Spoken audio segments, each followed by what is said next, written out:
Morning, Joe. Hey, Rosalie, Ryan? Sally, and Ruth. How's everybody doing? The early crowd.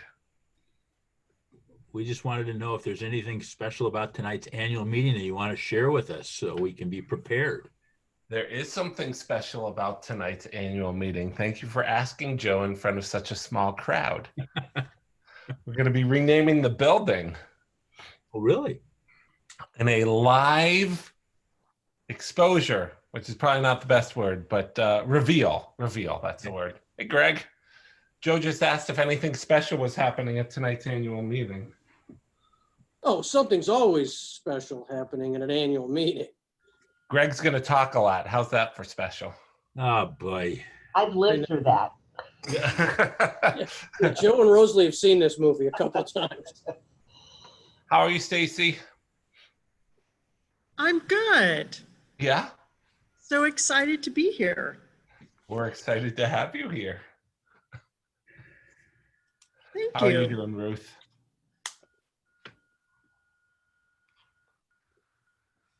Yeah, that's all right.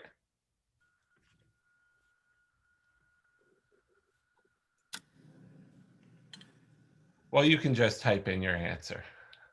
Yeah, good. Good morning, Anita. I liked the big, Brian, did you see the big reveal for Sharamith yesterday? Did you like it? I loved it. And we're topping that because we're having a video in the video. How you like that? There you go.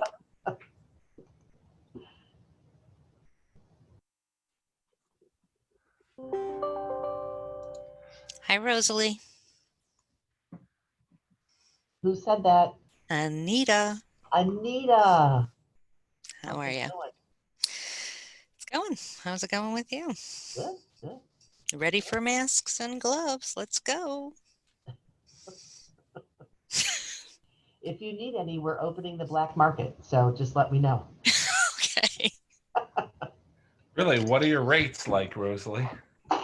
The Yom Kippur's coming up. What are you talking about here? I don't think there'll be anything, you'll able to buy anything in the city after we're done. So Wow. Hey, Nikki, good morning. pretty impressive. Those sounded like fighting words to me. Uh-huh.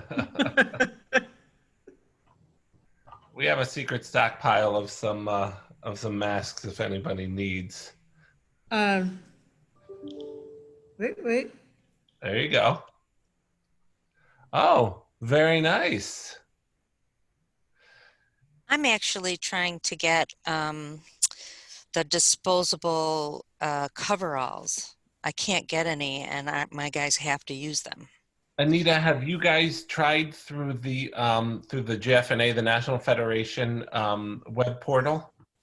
No. Because if Scott's on, I don't remember does anybody else have we can get it to you, but there's a national portal that JFNA set up where they've worked through all of the providers to make sure that they're quality, that they're delivered on time, all that kind of stuff. And they have a lot of stuff on there. We should find I might be able to find it while Greg's starting things. Oh, it's 10:02. Thank you. Okay, sorry. I was reading Get email. started. All right, well, it's a small group of us this morning. The diehards are here, the 9 of us. In the Brady Bunch, we've actually got the Brady Bunch quantity. Oh, well, now we're over one. All right, well, welcome everybody. We don't have a huge agenda for today. Hopefully you all, if you are so inclined, will join us for the Federation annual meeting tonight online that Brian and I will be on along with a host of other characters. And so unless anybody has any questions for me, I will, oh look, now we got more people joining. I'll turn it over to Brian. Yeah, I will say, somebody just put in the JFNA portal. I do not see the coveralls on there, by the way, Anita, but I would reach out and try. Good morning, everybody. So obviously this is our pre-holiday kind of meeting. And I know from the meeting, the rabbis meeting yesterday, it was a really small group, which I understand given everything that's going on. I don't know if I actually don't, we don't have any kind of a formal agenda. Mindy or Nikki, was there anything that we wanted to share or just people know about as Mindy continues to nod yes? Hello, Rabbi Rose and Sally. Thanks for joining us. Jen, how are you? And Yes, we would love to talk a little about the scenario planning, Nikki, if you want to say a few words. Sure. We have, excuse me. Good morning, everybody. We have about 9 organizations that are officially registered for our scenario planning workshop series. So we're really excited about it. It starts on Monday evening. And even though our official deadline has passed, you all are still invited to participate. We really do want to just, extend it out as far as we can to make it accessible to people. We think this is a really good opportunity for organizations to do some really hands-on work with with a team from your organization to do some scenario planning, some thinking about what will the next 18 to 24 months look like in our new COVID world. We know it's affecting everybody's organizations. Everybody has been dealing with the immediate so much.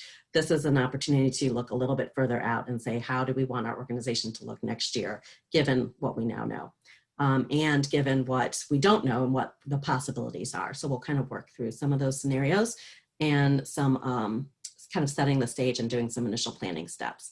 We have a facilitator that's coming in to work with us. We're using materials in the outline that's provided through JFNA. They've been working on this all summer, and it's really good stuff. I'm really excited about it. And like I said, if you haven't officially registered through the website, but still plan on bringing a group or just finishing up your conversations with your organizations about it and still want to participate, just reach out to me, let me know.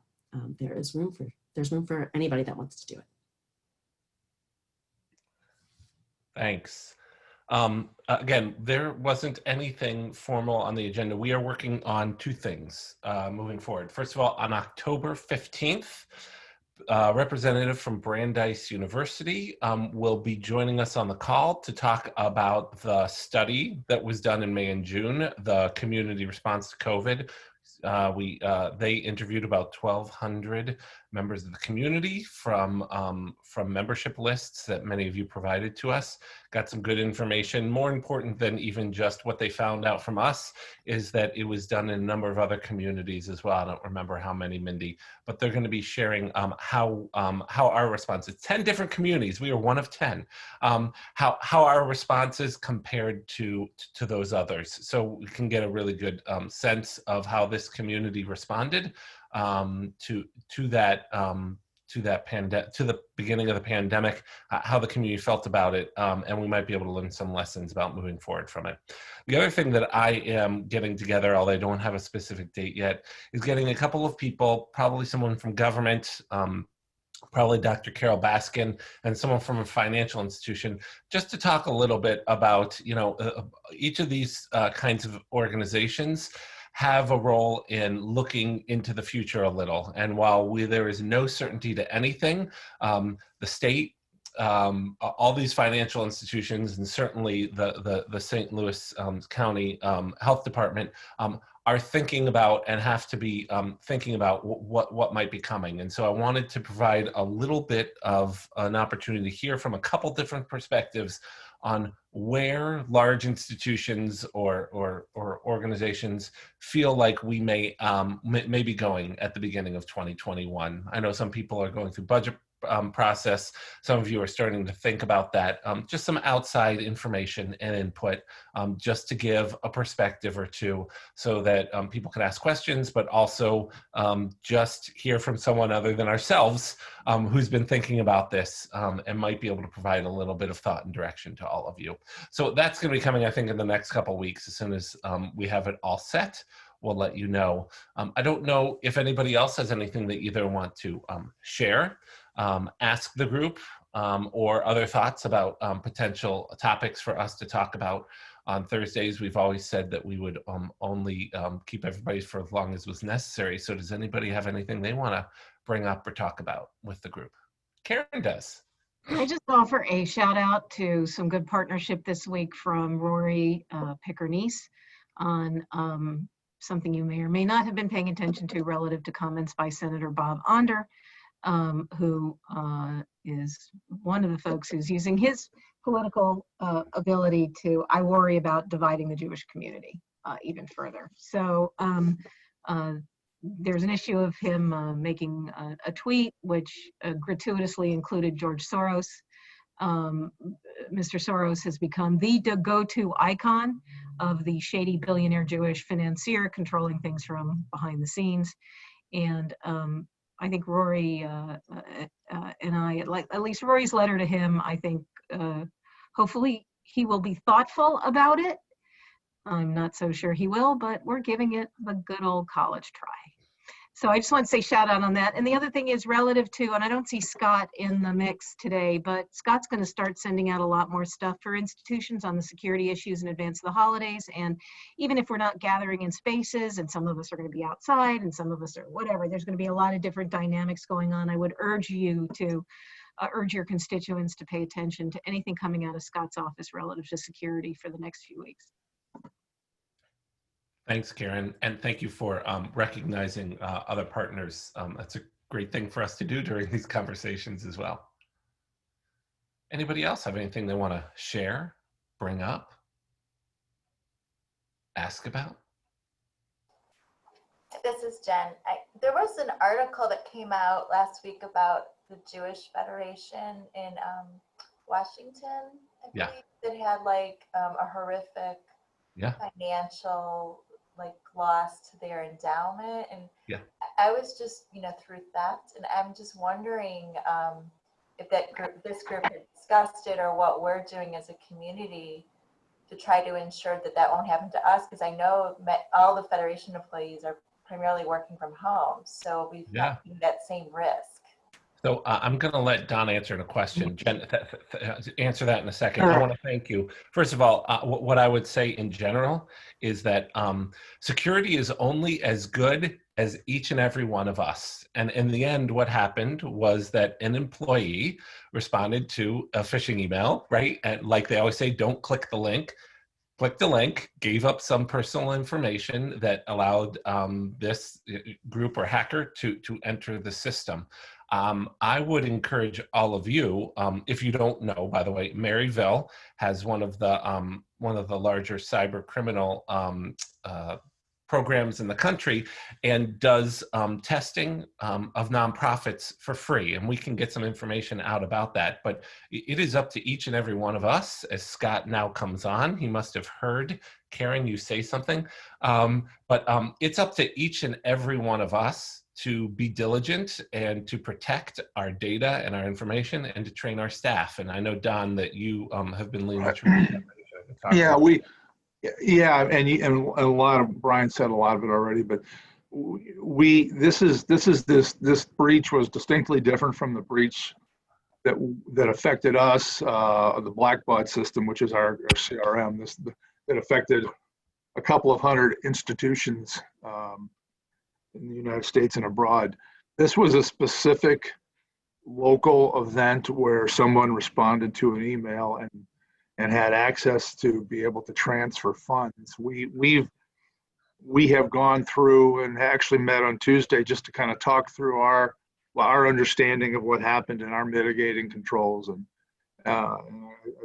you're never perfect, but I feel like we have a pretty good mitigating control process based on what we know happened. I think reemphasize what Brian said, and that is, and it's something we as a federation, and I don't want to say beat into people's heads, but we beat into people's heads, and that is the idea of cyber awareness.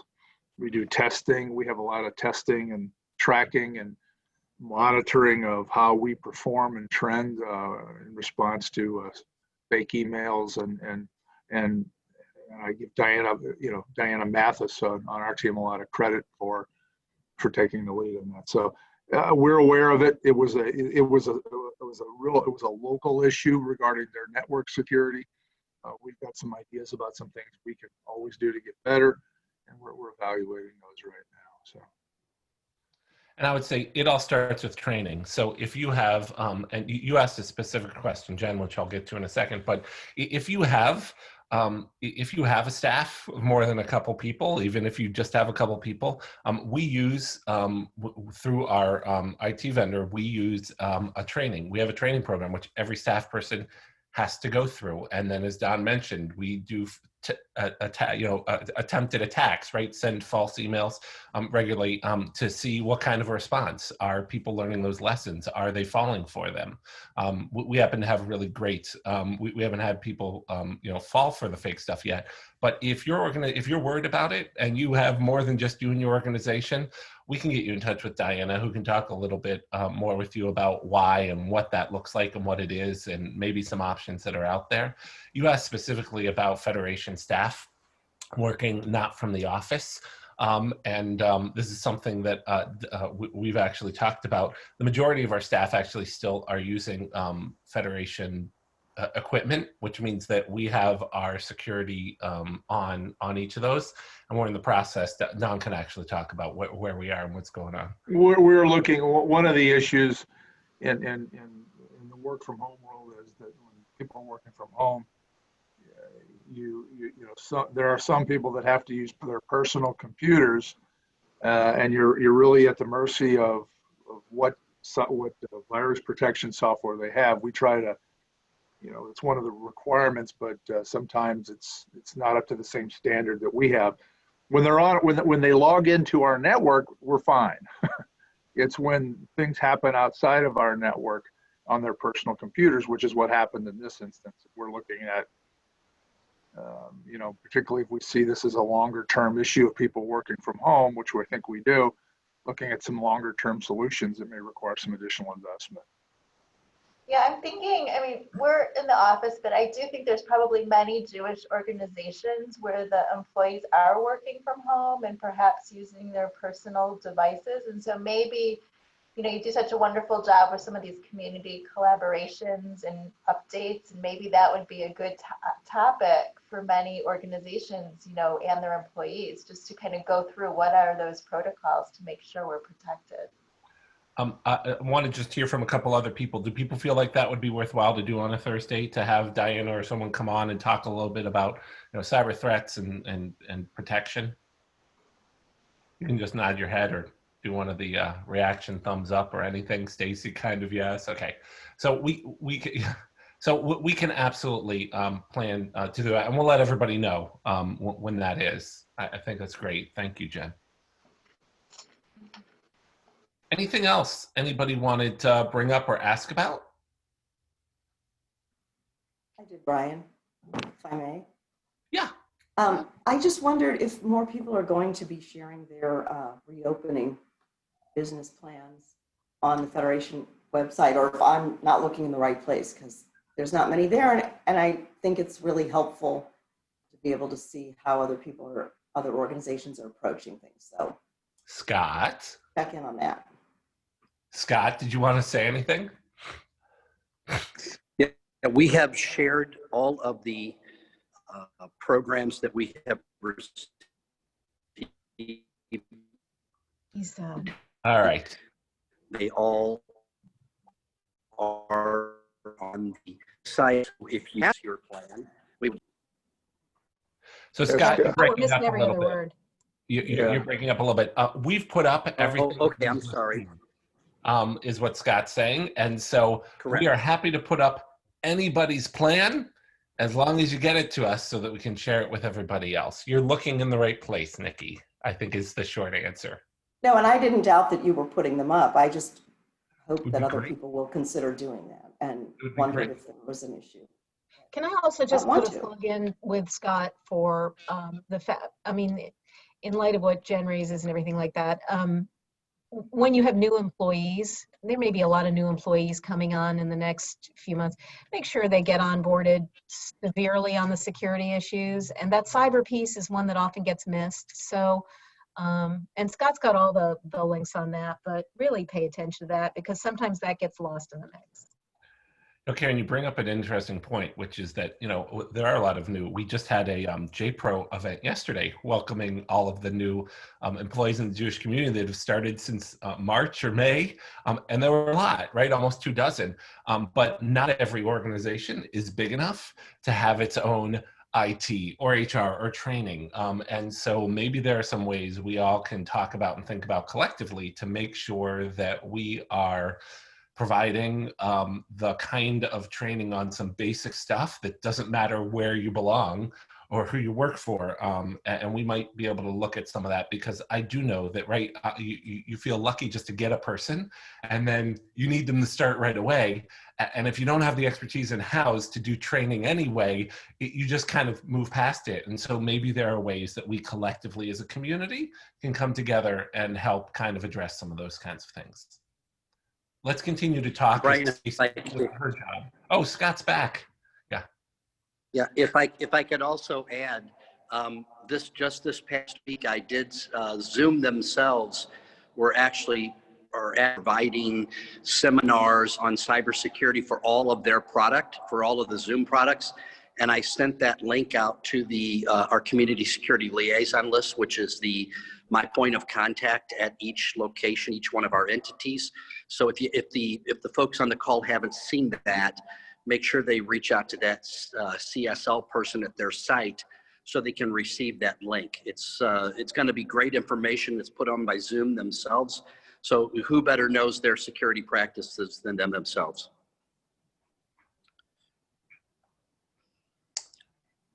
If people have reopening plans, please get them to us and we'll get them up to share with everyone else. I saw David joined us quickly. I just wanted to see if you had any updates for everyone as you're driving to or from Jeff City, maybe, who knows? I'm actually driving to the lake, so I apologize. This is the first reception I got. That's okay. On the way there. There's not a lot to update other than things are not looking good in DC for any kind of real package. The Senate is going to do something, or going to try and do something today and tomorrow on a very slimmed down package that includes some unemployment benefits and a few other things. But at the moment, it appears that both leadership in the House and the Senate on both sides are talking now about a continuing resolution on the budget. And that's a bad sign for anything else to have happened. They both see that as politically damaging if they don't get that done. So they're very far apart on this deal. And part of it is Senator McConnell can't pass a bigger package through some of his own caucus, which is why we're sitting on this very scaled down deal right now. So that's where we are. Now that could easily change in the next week or two as the political calculus changes. But where we thought we had a 90% chance of getting something done here, it's quickly dwindling at the moment. The good news in Missouri is that state revenues are fairly solid and we're seeing really nice upticks, and we think the governor will be releasing all the withholds in October, just prior to the election, probably I'd say mid-October. So that's certainly a positive development for us at this point. Thanks, David. Does anybody have any questions for David while he's on? Thank you, David. Thank you for making the effort while you're driving. No, of course. Sorry about that. Well, that's all right. Anybody else? We've had a couple. Greg and I are always like, "What's going to happen today?" It's great when we don't have a specific agenda. We've had some really good points and conversations brought up. Anything else that anybody wants to either bring up, talk about?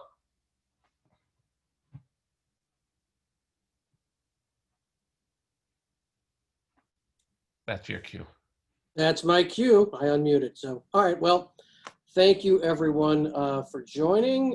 Again, always reach out and let us know if you have any questions. And hope you all have a wonderful, I wish you an early, healthy and peaceful Shabbat. And we will see you all soon. Hopefully tonight, 6 o'clock online, Federation annual meeting, starring 2 people on the call, maybe others. You just never know what'll happen because it's live. Have a great rest of the day. Thanks, Rick.